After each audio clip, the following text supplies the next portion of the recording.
Good morning, my dear students. Let's start the chapter from here. Santa Claus tried to peep into each houses to see if there were children. Santa Claus ने अब कोशिश करी घर के अंदर में से झांकने की कि क्या कोई बच्चे वहाँ पे थे, but he could not see anything, लेकिन वो कुछ नहीं देख सकता था.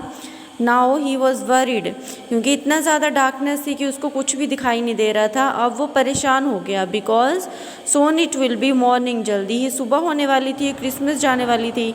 How would he could he go back without giving presents, कहते कैसे अब वो बिना प्रेजेंट्स बच्चों को दिए वापस जा सकता था. Just then Santa Claus entered Rudolph's room through the chimney, तभी फिर सेंटा क्लोज ने रूडोल्फ के रूम में चिमनी में से होके एंट्री करी. The room was very dark, जो रूम था वो बहुत ज़्यादा डार्क था, वहाँ पे अंधेरा था. Suddenly Santa so a bright red light, फिर अचानक से सेंटा ने क्या देखा, एक चमकती हुई रेड लाइट देखी वहाँ पे उसके रूम में. In the glow of the light he could look around, अब क्योंकि इतना ज़्यादा डार्कनेस थी, उस डार्कनेस में सडनली उसको लाइट ब्राइटनिंग सी लाइट उसको दिख गई, तो वो अब इधर उधर वो देख सकता था कि क्या है. ही सेड टू हिमसेल्फ, उसने अपने आप से कहा, someone has left a lamp burning, की शायद किसी ने लैंप जलता हुआ छोड़ दिया है. I'll use the lamp and take out my gifts for the children, मैं क्या करूँगा, इस लैम्प का यूज़ करूँगा और इसकी लाइट में मैं बच्चों के लिए गिफ्ट्स निकाल लूँगा.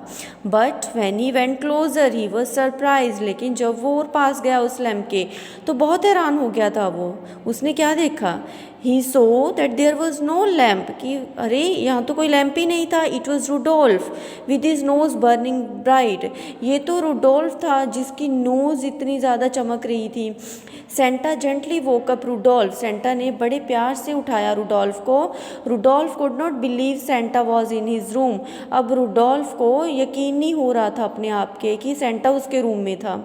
Santa Claus said to him, Santa Claus ने क्या कहा अपने आप से, सेंटा क्लोज ने रूडोल्फ से क्या कहा, dear Rudolph it is snowy and foggy, कि बाहर बहुत ही ज़्यादा स्नोइंग हो रही है, बर्फ़ पड़ रही है और फोग है, धुंध भी पड़ी हुई है, कोहरा. आई एम लेट, मैं लेट हो गया हूँ. You have a beautiful bright nose, तुम्हारी बहुत सुंदर सी चमकती हुई नोज़ है. Will you please pull my sleigh so that I reach the houses in time, क्या तुम प्लीज़ मेरी स्ले होती है बच्चे, ये वाला व्हीकल, ये गाड़ी होती है which is driven by horses और रेनडियर्स, जिसको या तो हॉर्स पुल करते हैं या फिर उसको रेनडियर चलाते हैं. क्लियर. कहते क्या तुम प्लीज़ मेरी स्ले को पुल कर दोगे, सो that I reach the houses in time, ताकि मैं लोगों के घरों तक मैं टाइमली पहुंच पाऊं. रूडोल्फ वॉज वेरी हैप्पी, अब रूडोल्फ बहुत ज़्यादा खुश हो गया था. He wrote a note to his mother, Santa के साथ जाने से पहले उसने अपनी मदर को एक लिख के नोट छोड़ दिया. What he wrote in that note, dear mum I am going to help Santa Claus, कि मोम मैं जा रहा हूँ सेंटा क्लोज की हेल्प करने. Please do not worry, worry means परेशान, आप प्लीज़ परेशान मत होना. I shall be back by morning, मैं मॉर्निंग तक वापस आ जाऊँगा. Your son Rudolph. Then Rudolph rushed out happily, तब रूडोल्फ खुशी से वहाँ से चला गया. With his glowing nose he led the sleigh to everyone's house, अपनी चमकती हुई नोज़ के ग्लो में, उसकी लाइट में उसने इस गाड़ी को, इस व्हीकल को घर घर लोगों के घर तक उसने वो लेके गया इस स्ले को.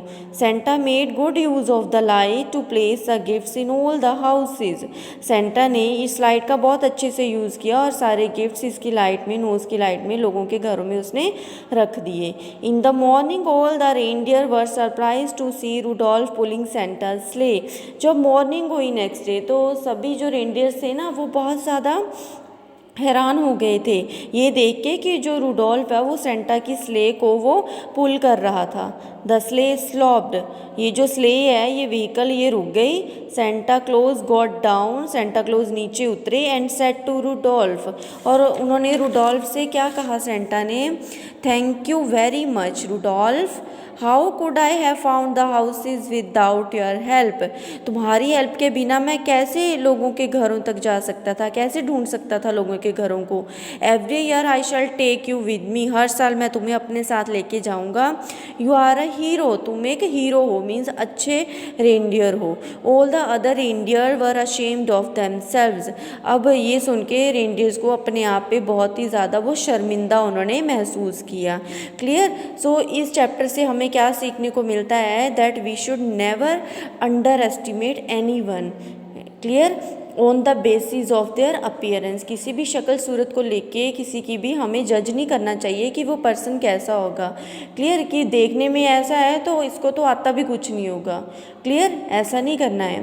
क्लियर। हो सकता है कि उस पर्सन में हमसे भी ज़्यादा कैपेबिलिटीज़ हों, हमसे भी ज़्यादा उसमें क्वालिटीज़ हों। Clear. So I hope this chapter is totally clear to you. Thank you.